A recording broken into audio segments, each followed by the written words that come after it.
untangle from your past, recover from heartbreak, and revive your life? This is Soul CPR with your host, Ann Papayoti. We've all had soul-crushing experiences and lost ourselves in our pain, but there is a way out. On this podcast, Amazon best-selling author, award-winning life coach, and advice columnist Ann Papayoti helps us navigate the path from heartbreak to healing. So now, please welcome the host of Soul CPR, Ann Papayoti.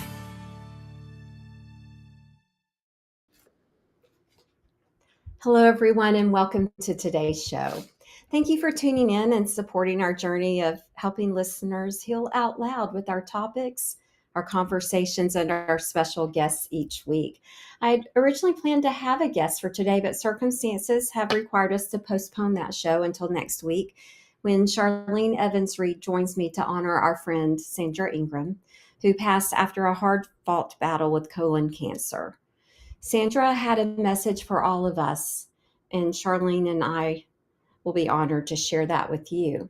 So a bit of a change of direction for today, and this is something that is also on my heart and mind. In fact, it's something that has been up close and personal, and I'll share more on that later. But today, July 30th, happens to be World Day Against Trafficking. Now, our National Human Trafficking Awareness Day is earlier in the year on January 11th. In fact, the entire month of January has become Human Trafficking Awareness Month, and we'll be sure to honor that when the calendar comes back around. But today, all the world is focused on hashtag End Human Trafficking. And according to the Monique Burr Foundation for Children, in the U.S., people, as in men, women, and children, are sold in quantities second only to illegal drugs. Let that sink in for a minute. People are sold. Human trafficking is a modern form of slavery, and it's a worldwide problem. So today is dedicated to raising awareness about the crime of exploiting people for profit. And it's all about an opportunity for governments at all levels to show their commitment to end human trafficking. And if you think this isn't your problem, think again. Victims may be living in your neighborhood or going to school with your children, or maybe working in your yard or even in your business. Now, in February of this year, I attended a webinar to discuss the results of a sex trafficking study of the greater Dallas area, and it was hosted by the Health and Human Services Commission on Human Trafficking. And according to the International Labor Organization, there are more than 40 million victims of human trafficking around the world. And it's a problem in nearly every country. And some of the things I learned at this webinar are that, that maybe we think of other countries, right, as the worst for human trafficking.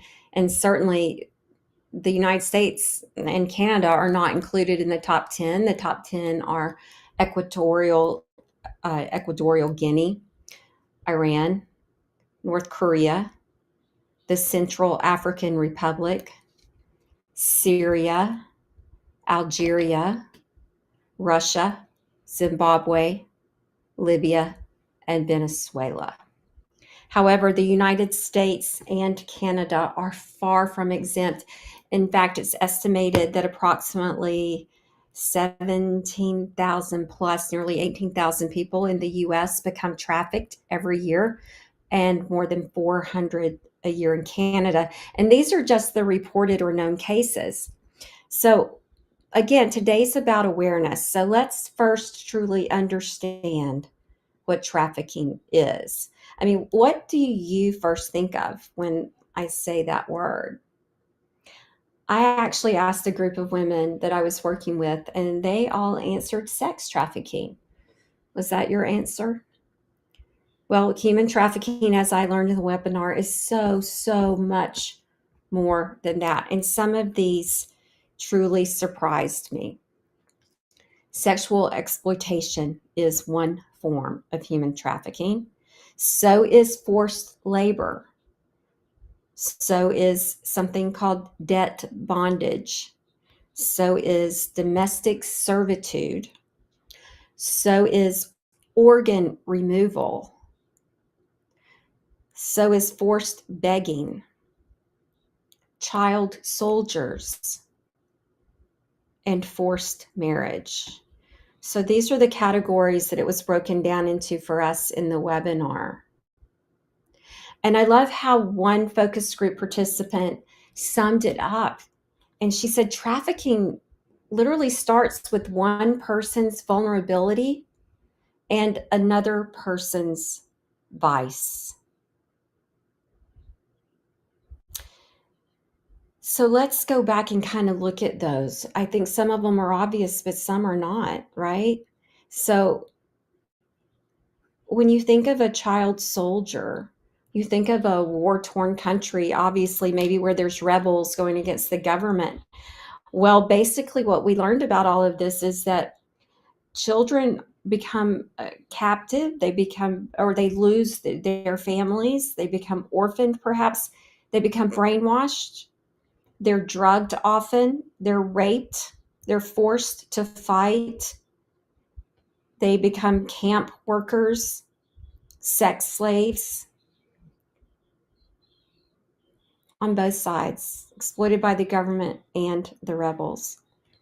That was one area of human trafficking. What about debt bondage?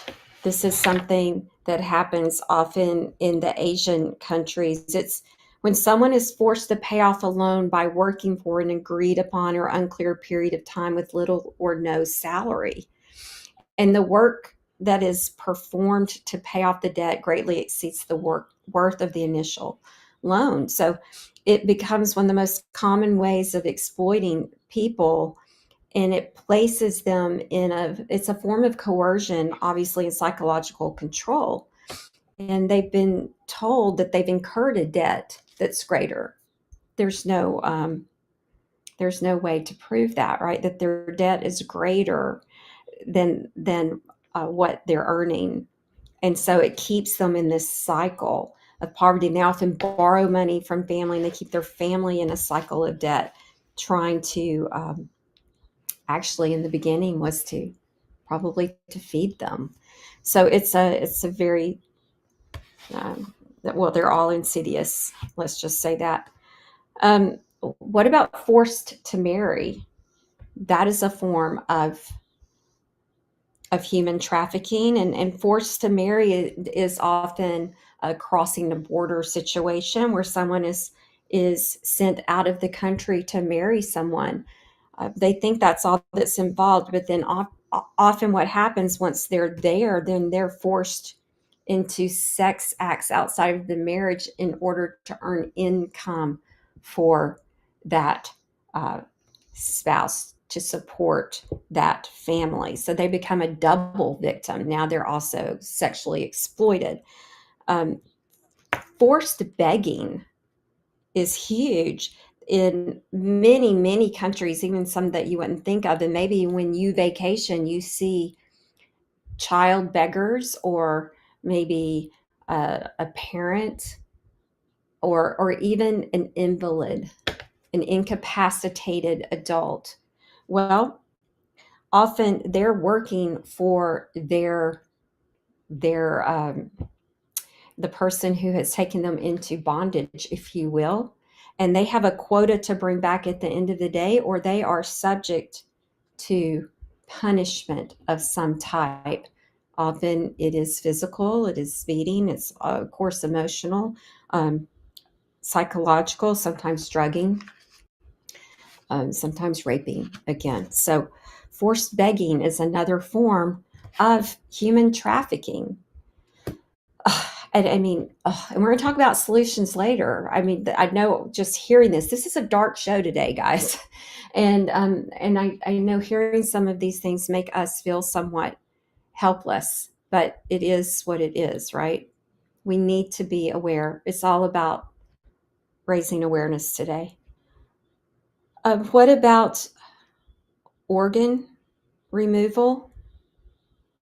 Well, and you know, that's one of the unseen kind of lesser discussed forms of organized crime. There's a high demand for this. Well, what happens are the donors are from a, a very exploited, vulnerable group, and then from third world countries, and the beneficiaries are very first world. And what happens is often the beneficiaries have no idea what's happening, how this process happened. And there's a lot of money laundering that happens in between. And we'll talk more about how our banks are involved in the exploitation of humans and how that's where some of the change can begin. Forced labor, debt bondage, similar. Um, Forced to work, to be kept, to have your basic needs met in life, but you were brought perhaps into someone's home or into a situation expecting or being promised a different kind of life. Same for sexual exploitation. Often that's a grooming situation, being groomed, being promised, being love bombed, and then, hey, just be nice to my friends, and then you're given gifts, right? Or you're being treated well. So these are some of the types of things that are ways people are human trafficked. And it's not always going to be a cross-border situation. Sometimes it's right here in somebody's very home by their very own family members or by people that they know. So to be trafficked, one has to be basically vulnerable. So, what do we mean by someone's vulnerable? But let's be clear, human trafficking can happen to anyone, but some people are simply more vulnerable than others. So, traffickers target people who are vulnerable to create this dependency on them. So, vulnerabilities typically include things like an unstable living situation, and this could be anything from homelessness to poverty, to being unemployed, to being unable to meet their own basic needs, such as food and shelter or health care. So these individuals become targeted with offers of meeting those basic needs in exchange for labor or sex. Another big vulnerability is that previous violence, they could have grown up in domestic violence. They could have grown up being sexually abused, neglected, even. So, a childhood abusive experience. Youth in general, children and teenagers, can be vulnerable simply due to their age and their naivety, their trusting nature. Um, there may also be perhaps just a legally dependent. They're just legally dependent on the adults in their lives who are abusive by nature, or they may have experienced rejection by their family or community, and that's happening a lot in in the in the community, the binary communities, right? So runaways are particularly vulnerable, needing a safe place to sleep, and many are running from, like we said, sexual abuse already, but then they're running right into the manipulative controller of a trafficker who, again, fawns attention and gifts and promises in exchange for sex work. And this becomes a different domestic violence situation, as you can imagine, because as one starts resisting, then they are put back in their place through forms of violence. And this tends to lead to what? Drug addictions, mental health issues, as you can imagine. Other factors of vulnerability would include just general economic hardship, already having addiction, substance abuse, or already having mental health concerns, political instability in a certain area, armed conflict, as we said, natural disasters, leaving people in devastated situations or disconnected from others, isolated. All of these types of things create vulnerabilities in populations and set them up for to be targeted by traffickers. It is time for our first commercial break. I know this is a heavy and dark topic, but we really do need to have awareness because it is happening in our very own neighborhoods. And we're going to talk more about that when we come back. So don't go far. We'll be back with more Soul CPR. Mike Zorek, a three-time California state champion in Greco-Roman wrestling at 114 pounds. Mike, blind since birth, was born in Hartford, Connecticut. He was a six-time national placer, including 2 seconds, 2/3, and 2/4. He also won the Veterans Folk-Style Wrestling twice at 152 pounds. In all these tournaments, he was the only blind competitor. Nancy Zorek, a creative spirit whose talents have taken her to the stage and into galleries and exhibitions in several states. Her father, a commercial artist who shared his instruments with his daughter and helped her fine-tune her natural abilities, influenced her decision to follow in his footsteps. Ms. Zorek has enjoyed a fruitful career doing what she loves. Listen Saturday mornings at 12 Eastern for the Nancy and Mike Show for heartwarming stories and interesting talk on the BBM Global Network. Are you struggling to care for elderly parents or a spouse? Do you wonder if being a caregiver is making you sick? Are you worried about taking time off work to care for elderly parents and balance work, life, and caregiving? Has caregiving become exhausting and emotionally draining? Are you an aging adult who wants to remain independent, but you're not sure how? I'm Pamela D. Wilson. Join me for the Caring Generation radio show for caregivers and aging adults, Wednesday evenings, 6 Pacific, 7 Mountain, 8 Central, and 9 Eastern, where I answer these questions and share tips for managing stress, family relationships, health, well-being, and more. Podcasts and transcripts of the Caring Generation are on my website, PamelaDWilson.com, plus my caregiving library, online caregiver support programs, and programs for corporations interested in supporting working caregivers. Help, hope, and support for caregivers is here on the Caring Generation and PamelaDWilson.com. Hi, everyone. Thank you for joining me today for this very important subject. We're talking about human trafficking. And we need to know about this subject because it is a worldwide problem and it is something that we all have a responsibility in. And I'll talk more about that in a later segment. But one question that came up in the webinar that I attended was, what's the difference between human trafficking and smuggling? And I think that is something perhaps we all might question, but smuggling is actually they're similar, but smuggling is when people have asked for someone to help them cross a border, right? They may have paid for this service, and then the people that are smuggling them, so these are migrant smugglers, are breaking international laws by avoiding the the process of immigration paperwork, right? So that they're crossing people through illegally, they're crossing borders and crossing countries. So they're smuggling people in and they are taking payment from these people and often not delivering on their promises. Now, what happens is often when people have been smuggled as migrants across international borders, they then become trafficked because what was promised or what they expected on the other side is not waiting for them. They're now vulnerable because they are undocumented. So they're waiting on what, or they're prime targets for traffickers because it's like they're sitting ducks, right? Because everything's about force, coercion, and it's really the story, right? Now somebody's got them in their hands, will turn you in if you do not do this. Forced labor happens a lot this way. You're going to work here for us for a year, then we're going to help you get your documents. Then we're going to do this. Things they were promised before they were taken across the border. So they end up indebted, like we mentioned before, right? It's some kind of a debt bondage without even realizing it. Or they say, you owe us another $500.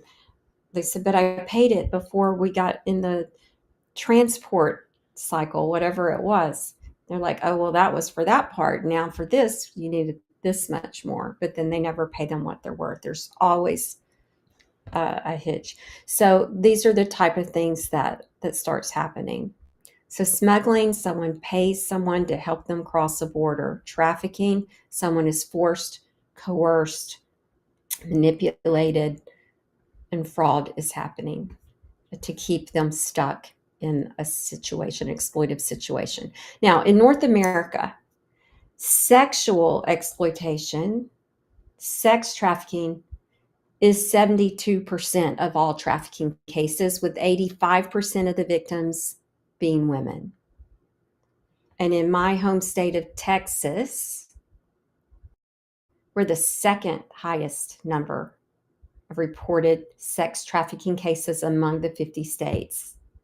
And while Dallas is known for our amazing pro sports teams, the Cowboys, the Mavericks, the Stars, we are also one of the top 10 cities nationwide for sex trafficking. Ouch. I mean, we are known for many positive and prominent things, but this is not something I'd hope we would be known for. Now, I believe it has to do with geography and the ability to warehouse and distribute. And I don't even like saying those words, ladies and gentlemen, but trafficking is business. It is big business. In fact, it is one of the most profitable businesses in the world. Human trafficking is considered a profitable business because it has a high reward, low risk dynamic. Traffickers make a lot of money with little fear of punishment and legal consequences. And they can also sell human beings multiple times, unlike products like illicit drugs, which can only be sold once. So according to the International Labor Organization, the ILO, human trafficking for sexual exploitation and forced labor, they're the top two in our part of the world, generate an estimated $150 billion in profits annually. So the selling of human beings is the second highest profitable criminal activity, right behind illicit drugs. Now, I mentioned earlier that this topic was up close and personal for me, and I also said that if you didn't think it was your problem, to think again. It is literally happening all around us. My family and I moved from Montreal to Grapevine, Texas, a smaller city between the larger and better known cities of Dallas and Fort Worth, in the summer of 2019. We live in a neighborhood that looks like a Norman Rockwell painting, and there's an elementary school at the end of our block. Everyone's out walking their dogs and saying hello to neighbors as they pass by. And in the fall of 2019, there was a big trafficking ring bust that involved homes in our little Grapevine subdivision, as well as in other suburban communities in Dallas, Carrollton, Arlington, Southlake, and Irving. At homes like yours and mine, where victims were harbored. Some of these were used as residential brothels, and others were what they called transfer houses, meaning temporary housing, while victims were being transferred between destinations. Ladies and gentlemen, it's in our neighborhoods, our subdivisions. It's hiding in plain sight. So what are the signs? You may be thinking, what are the signs? Well, there are many signs that someone may be trafficked, including physical, behavioral, and other indicators. There are physical signs. It could be bruises or burn marks, cuts, malnutrition, poor dental or physical health, tattoos or branding on the neck or lower back. Branding, implying ownership. There may be behavioral signs, avoiding eye contact or social interaction, appearing withdrawn, depressed, or distracted, seeming to have scripted responses, sexualized behavior, maybe bragging about money or showing signs of gang affiliation. Other signs could be unexplained absences, working long hours or in dangerous conditions, not being paid or being paid very little, not having access to personal documents, or seemingly closely supervised and restricted in movement. And that's not an exhaustive list, but these are what we're told are some key red flags that could alert you to a potential trafficking situation that should be reported. Often, someone who's in a trafficking situation lives with their employer. They're in poor living conditions. There's multiple people in a cramped space. They have the inability to speak to someone alone. Again, those answers, if someone's trying to engage with them, seem to be scripted and rehearsed. The employer holds their identity documents, the signs of physical abuse, submissive or fearful, unpaid or paid very little. Anyone who's under 18 who's engaging in commercial sex acts is considered to be in human trafficking. Anyone under 18 who's in prostitution, okay? Now, some victims are kept behind locked doors, while others are right in front of us, like I said, in the schools, out on the sidewalk walking the dog. In fact, sometimes it's hard to tell the victim from the trafficker. And in fact, often women are in the role of the trafficker because they are used to gain the trust of other girls and women. Sometimes they were first trafficked and then they become the trafficker or in that role.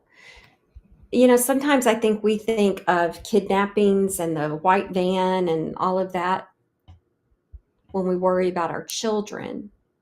And certainly those things do happen. And then they're forced into a life that's not of their choosing. But more often than not, with trafficking, it's a grooming strategy that begins online, filled with promises to lure them in. A lot of flattery, a lot of I'm connected to people in the music industry. I saw your video. Meet me at this, we should meet up. Or I think you're beautiful. You should model.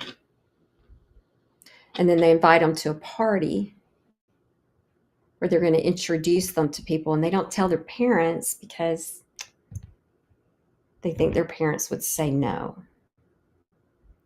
And next thing you know, at the party, they're like, be nice to my friends. And be nice is code for sexual favors. And I'm sure you're going to get an opportunity. So they get lured in, and before they know it, and we've heard a lot about this with the Epstein trial, and then also the involvement of Ghislaine Maxwell, having a female involved, right? So the vulnerable get lured in with promises of, and I guess even just the lifestyle and the rich and famous kind of stuff. So marginalized, vulnerable, socioeconomic troubles, brought in for things like massage that turns into sex, Yeah. All right. Now, speaking of the kidnapped, and of this being personal for me, my friend Donna Earle is a psychotherapist who often works with rescued trafficking victims. And she's amazing at helping them begin to work through and heal from the depth of the trauma that they've endured. And Donna and I met at my fitness classes at the gym and started then meeting for coffee with some of the other ladies on Saturdays. And we got to know more about one another and our respective work. And she shared with me that she had a client whose birthday was coming up. And this particular client's wish was to dance. She'd never danced.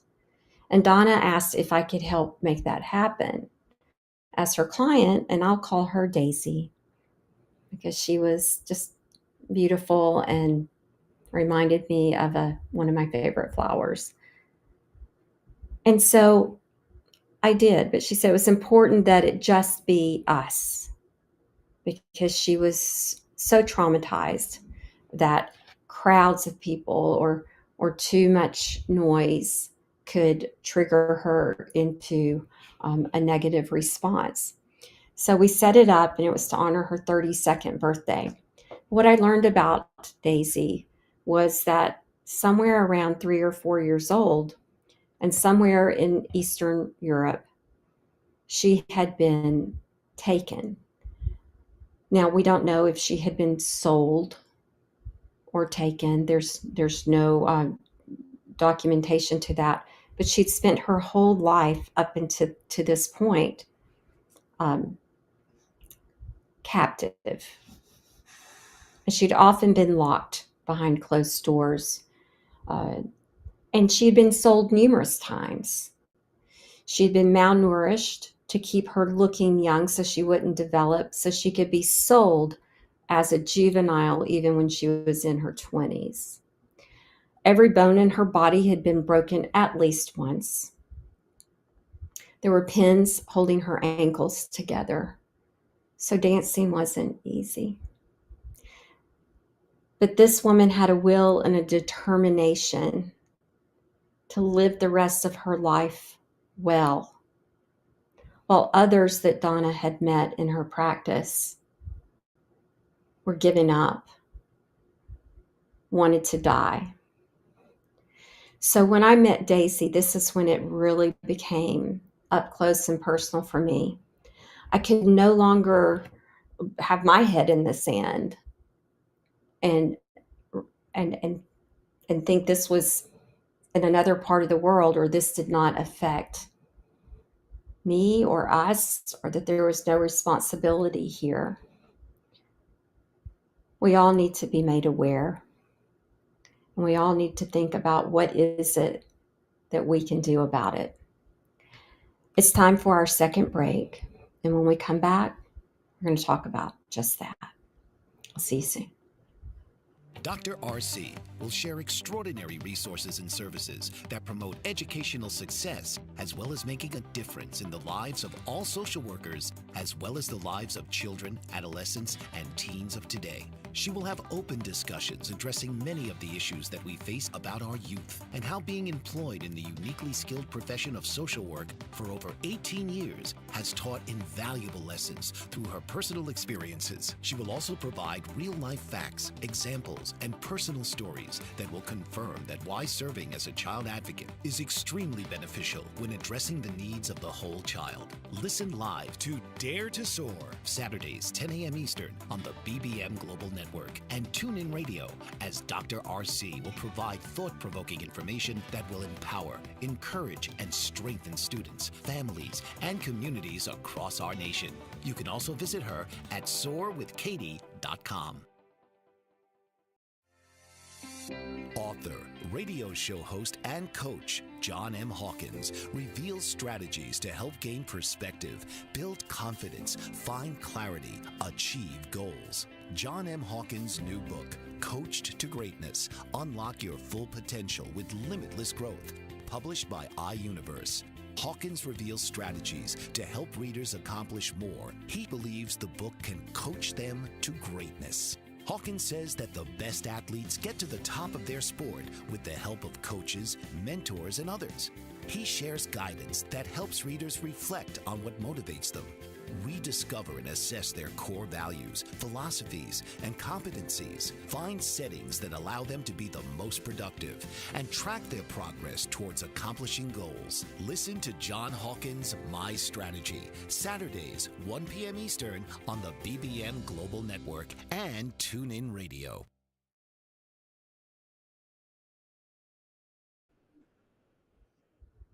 Welcome back, everyone. I'm Ann Papayotti, and this is Soul CPR on Bold Brave TV. And today we are talking about human trafficking. And just the goal of today is simply to raise awareness, because, once something is in your awareness, you start noticing it. And that's what we want to do today. We're up to the part where I want to talk about what is our responsibility. And at the end of the day, it's really just noticing. And if you see something, say something, report it, and let the authorities investigate. It keeps getting more personal for me as neighbors and I have now reported suspicious activity at yet another home near us. And it's hard to believe that it could be true, but the signs cannot be ignored, and it's better to err on the side of caution than to ignore it, we were told, as these operations are often in plain sight. But again, report and allow the authorities to investigate. Don't be a vigilante. You have no way of knowing how the trafficker may react and retaliate against the victim and you. So, if you identify a victim who has escaped a trafficking situation, there are going to be a number of organizations to whom the victim can be referred to for help with shelter, medical care, and legal assistance and other critical services. So if you have a tip, if you have a concern, if you are unsure, call the National Human Trafficking Hotline. And Dan, can we put that number up on the screen if you have that available? There we go. So it is 1-888-373-7888, or you can text info to 233-733. They take tips. There's someone 24/7 available. They can connect you to your local authorities as well, or you can always reach out if there's something, of course, urgent in the moment that you see. You're going to want to call 911 so that local law enforcement can deal with it in the moment. For more information on this subject in general and for great resources, I love the Polaris Project. You can go to their website, polarisproject.org, and they actually created the hotline. So they really are like I would say the umbrella resource for all others. And I've learned a lot from them as well. So if you see something, say something. And I was reading an article in Forbes magazine by Carmen Neathammer, and she was talking about how globally governments are trying to really increase their efforts to combat human trafficking. But what is really clear is that government can't do this alone, and they really have to rely on the private sector and organizations to join forces and really pay attention and create solutions. And what's happening is that human trafficking truly involves legitimate services like the banking system that I mentioned earlier, and transportation companies and hospitality companies like hotels, and even healthcare providers, and of course, social media platforms. Again, this is business. And the only motive of traffickers, regardless of which form that we talked about earlier, is financial gain. And we talked about it's $150 billion in profit annually across the globe. Now, according to the Polaris Project that I mentioned, is a great source and the ones who started the hotline, is that the private sector has to get involved, because traffickers use banks to deposit and launder their earnings. They use planes and buses and taxi services to transport their victims, and then they book hotel rooms to have prostitution occur often. Sometimes they buy homes right here in our communities to have that occur. And they use social media platforms to recruit and advertise the services of their victims. Again, if you see something, say something, report it. If you're wrong, it's okay. Now, there's still a lot of this happening underground, but what they're learning about is how they're using these legitimate services that you and I use as well. Is where they're cracking the code of human trafficking. They're learning more and more about how it's happening. So there's some social responsibility here that has to occur as well. So some companies are stepping up to position themselves to help break this business, right? So traffickers are learning which ones are not, though, as well, right? They're figuring out their providers of choice, and they're using them. They're figuring out how to use financial institutions and structure their deposits where they can fall just under the thresholds which would trigger an investigation. They've learned to limit, they're learning to use Bitcoin or virtual currencies for their laundering activity. So there's a lot of financial institutions of an analysis and detection operations that are having to take place to combat human trafficking with tougher fiscal investigations and all. So I applaud those financial institutions who are taking action and paying attention. One thing that has been noted in human trafficking in big cities like Dallas is that when there is a large event, right, like a mega sporting event, there's going to be a big insurge of trafficking happening during that event. So they can track usage. They can watch accounts, and they can watch how things are happening in association with those accounts, with hotels and car services, and sometimes they can bust these trafficking rings during these times, right? Hotel industry. I know there was another bust in Southlake this past year at the local Hilton. I mean, it's a place where my family stayed when we were displaced from our home due to a leak. And while our home was under reconstruction, but there was a ring busted there because there was a prostitution occurring. It wasn't about prostitution so much as it was the fact that the people working as prostitutes were trafficked. So it's a trafficking ring that they were going after. So the people who were seeking prostitution were also called out, and their faces were shown on the news because they were now supporting this business.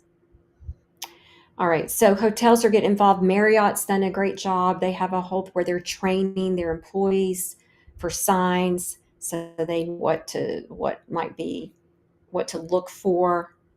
That might be people who are being trafficked that are put up in their hotels. And why, you may be thinking, why are people not walking away if they could? Again, force, coercion, threats, drugged. Right, there's a psychological entanglement that's occurred. So please don't blame the victims on this. Okay, don't blame the victims. It is not.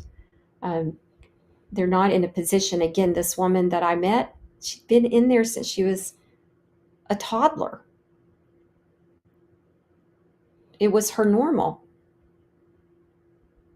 But something in her knew it wasn't right, but it was her normal. There's a lot of healing to happen here. So what about healthcare providers? When they may be treating someone for something, knowing what to look for. So training for this, right? So a lot of psychologists, social workers, physicians, pharmacists, lots of people in the professions getting trained now, knowing what to look for, knowing signs for the individuals in our communities, the houses in the communities, people who don't put out their trash, lots of cars coming and going, cars with blacked out windows, um, not participating in community activities. What's not normal for your community, right? Lots of signs. So our responsibility, report, be aware, take some kind of level of interest and awareness, and then getting trafficked persons back on track. Having endured a trauma, their confidence is gone, limited resources. So often they go back to the people they know. And the other thing is that our system is punitive. Let's say they got busted for prostitution or for selling drugs, even though that was what they had to do because that's what their handler, they're called, required them to do. But then they're put into our punitive system. They're arrested and then they're turned back out on the street. Where are they going to go? Okay. So that's something law enforcement agencies are getting involved in, knowing what to look for, the right questions to ask to help extract someone from trafficking situation. And rather than let it be punitive, let it be something that is restorative, and let it be a rescue situation rather than a punitive one. Right. So getting people job readiness efforts, potential employers involved, financial resources, critical for survivors when they're coming out of a situation like this.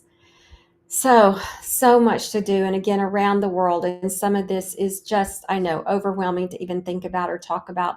I want to mention Delta Airlines here. I'm very proud of them. They have something called the Sky Wish program. That's an example of how a company leverages the resources it already has in partnership with its customers and employees. It's where people can donate their miles and tickets to that can then go be used to benefit survivors, to help them have a way out, to get them back home, if you will. Chris was telling me on break that he knew a girl in his high school had been trafficked at about the age of 12 and was in about a year before she was rescued. So these things happen, and families don't necessarily have the money. Maybe they're found in another state or somewhere else, and then getting them back home. So these are ways to help. So I love that companies use resources they already have and get involved.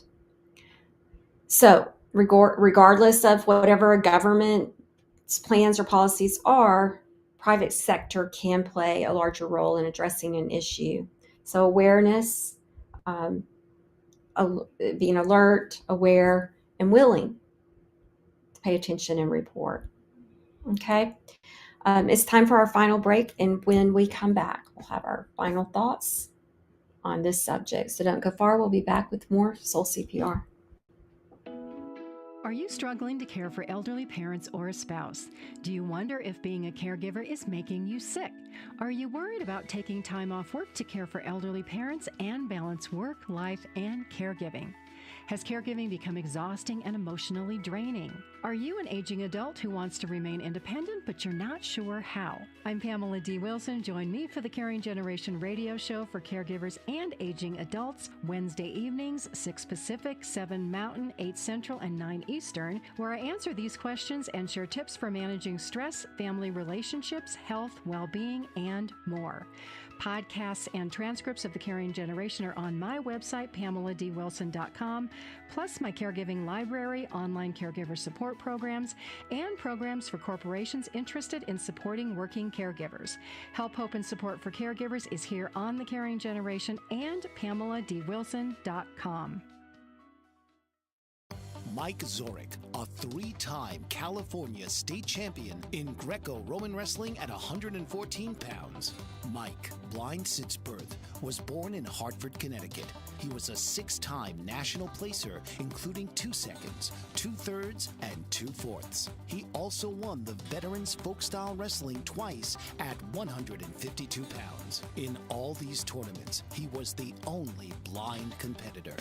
Nancy Zorek, a creative spirit whose talents have taken her to the stage and into galleries and exhibitions in several states. Her father, a commercial artist who shared his instruments with his daughter and helped her fine-tune her natural abilities, influenced her decision to follow in his footsteps. Ms. Zorek has enjoyed a fruitful career doing what she loves. Listen Saturday mornings at 12 Eastern for the Nancy and Mike Show for heartwarming stories and interesting talk on the BBM Global Network.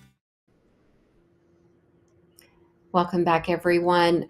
For my closing thoughts on today's show about human trafficking, one, I know it was a dark show again, but I'm not going to apologize for that because I truly believe this is something we all need to be aware of and take some kind of level of responsibility for awareness, just awareness, if nothing more. We mentioned that women and girls comprise about 85% of trafficking victims. And someone said this in the focus group: healed women heal families, and healed families heal communities. And I thought that was beautiful. What a wonderful goal to have. So, however, if we each just help one person in this world, everybody's helped on some level. So acts of kindness, even if it's not specifically in this subject realm, as we each lift somebody else, we're lifting the world. There are 2 films I wanted to point out. I saw one called Buoyancy while I was on a flight this year, and it really resonated and really grabbed my heart. And it's a film based on actual accounts of modern day slavery. It's about a 14-year-old Cambodian boy who leaves home in search of a better life, which is what so many people do, but he ends up being sold to a Thai broker, and he's enslaved on a fishing boat. And here's a warning: the abuse scenes are hard to watch, but I think it gives us a picture of what's happening on that side of the world and that type of human trafficking. And again, not all trafficking crosses international borders. So my Canadian listeners, there's a Toronto Film Festival documentary called Girl Up, and it 90% of the human sex trafficked victims were Canadian born. Okay. So just things to note and to realize that this is what's happening, within our own borders with our own people. Another film that I watched this year actually was Origin, and it talks about class systems around the world, at home and abroad. And it's that class system that I think can create a lot of vulnerabilities. I highly recommend that film as well. Again, for more information on human trafficking specifically and how you can help in your community, please do visit polarisproject.org. So as we conclude this episode of Soul CPR Healing Out Loud, remember that healing is not a linear journey. It is a process of profound transformation. And if today's show resonated with you, share the podcast with those who may need a lifeline of their own. Subscribe, rate, and leave a review to help us reach more hearts. And you can connect with me at my website at skyviewcoaching.com.